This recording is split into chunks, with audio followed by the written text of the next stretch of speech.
Hello and welcome to Trauma Talks, the podcast where evidence meets experience. We're your hosts, Dr. Alex and Dr. Jennifer, your virtual guides through the ever-evolving world of orthopedic trauma. Each episode, we bring you the latest updates, expert perspectives, and real-world clinical insights, all in a relaxed, engaging, and thoughtful environment. Whether you're a resident, an experienced surgeon, or simply passionate about trauma care, this is your space to stay sharp, stay curious, and stay connected. Let's dive in. Alex, it's great to kick off this project with you. Today we want to open with a simple but powerful idea, the value of critical questioning.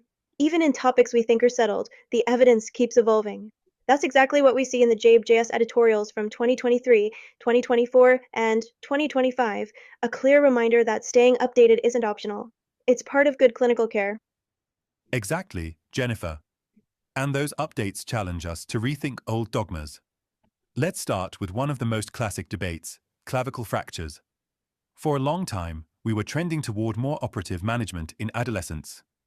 But recent multicenter data shows non-operative treatment has similar functional outcomes and far fewer complications or reoperations.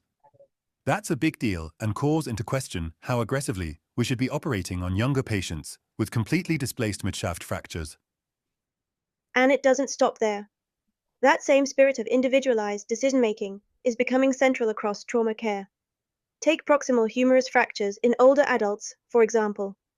For decades, many of us leaned toward surgery, thinking it would restore function and independence. But robust evidence now shows that non-operative care leads to comparable outcomes in most cases, with significantly fewer complications. In fact, surgery can result in over 38 additional interventions per 1,000 patients.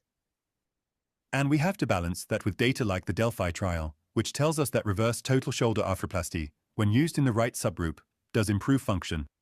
Specifically, in patients aged 65 to 74 with OTA, the AOC2 fractures, RTSA leads to better constant Merli scores than ORIF. But importantly, this benefit doesn't hold for older patients or for different fracture patterns. Timing matters too. Operating within 4 weeks leads to better outcomes and fewer complications than delayed surgery. These aren't just academic details, they shape real-life patient care. Speaking of nuance, humeral shaft fractures are another area where historical non-operative preferences are being questioned. Bracing was once the go-to, but we now know the non-union rate is nearly 17.4%, compared to 5.2% with ORIF. And while ORIF does come with a higher radial nerve palsy risk, that risk may be acceptable given the improved union rates. That idea of trade-offs is important.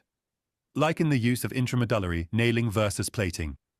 Nailing might offer faster union and lower infection rates, but can have more implant-related complications. The HUMMER trial even found better shoulder motion with ORIF. The point here is clear, no single strategy fits all, and we need to assess risks, benefits, and patient-specific goals. Shifting to the hip, another paradigm is evolving. Cemented hemiarthroplasty is outperforming cementless alternatives in displaced femoral neck fractures. Lower intraoperative fractures, reduced 12-month mortality, and even better cost-effectiveness all support this approach. For a long time, we debated cement due to cardiovascular risk, but the data now tell a more reassuring story. Staying on the hip, there's also growing scrutiny of dual-lag screw nails in trochanteric fractures. The hip fracture nail study group found higher revision rates with these designs, especially the interton nail. It's a great example of how innovation isn't always improvement. We need to remain evidence-driven.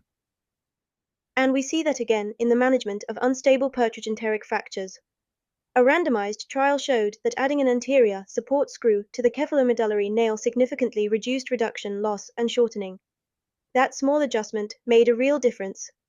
It shows how incremental innovation, when evidence-based, can improve outcomes. I was also struck by the data from the hip attack sub-study. In high-risk patients with elevated troponin, earlier surgery significantly reduced 90-day mortality. That challenges the long-held belief that we must always delay for optimization.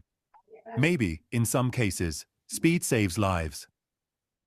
And speaking of rethinking practices, let's talk thromboprophylaxis. A massive multicenter RCT showed that aspirin is non-inferior to low molecular weight heparins for preventing death after lower extremity or pelvic fractures. This could shift how we manage risk and cost, especially in patients where daily injections are a challenge. In infection prevention, another major assumption is being questioned. For open fractures, getting 4 antibiotics within 1 hour has been dogma. But now, new studies show that while early antibiotics are important, they alone don't reduce infection risk significantly. Timing isn't everything.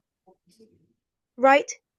And instead of just focusing on when we give antibiotics, we should be looking at how. Intrawound antibiotics, like vancomycin or tobramycin powder, are proving to be game changers in reducing deep infections. Meanwhile, negative pressure wound therapy has shown modest benefits, but may not be cost-effective across the board.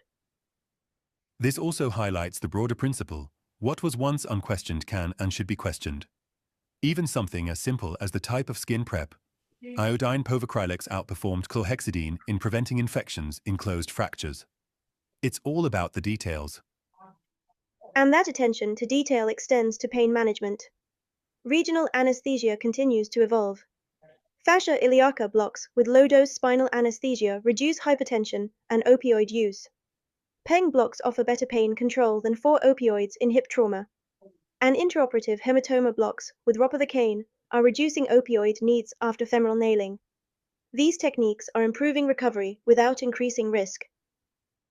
And in pediatrics, we have simpler but equally powerful updates. For torus fractures, a soft bandage is just as effective as a rigid splint, improving comfort and reducing costs. And ultrasound is emerging as a viable diagnostic tool in suspected distal forearm fractures when X-ray isn't available. We can't forget osteoporosis either. It's not just about bone density anymore. Low-energy fractures mean these patients are clinically osteoporotic, even with normal scans.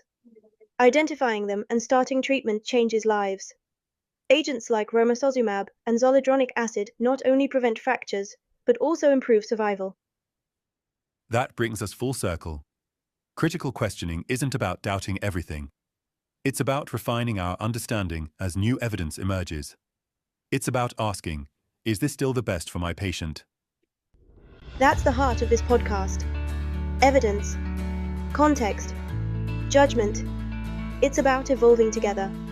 Thanks for joining us today on Trauma Talks. Catch you next time, and don't stop questioning.